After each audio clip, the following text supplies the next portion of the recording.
Крымско-татарскому батальону на границе с Крымом быть. Вместе с тем, крымские татары будут представлены в таможенных и пограничных службах. Об этом заявил президент Украины Петр Порошенко на встрече с режиссером Ахтемом Сейтаблаевым. По его словам, их беседа была эмоциональной и достаточно жесткой. Встреча продолжалась более 3 часов. Вместе с тем обсудили вопросы децентрализации и возвращения Крыма.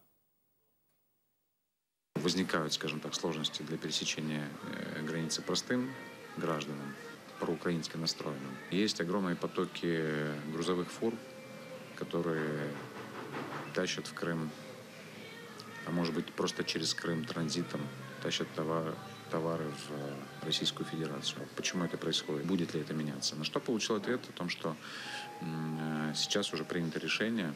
Этот вопрос находится в стадии обсуждения уже не 1 месяц о создании крымско-татарского батальона. Глава государства инициирует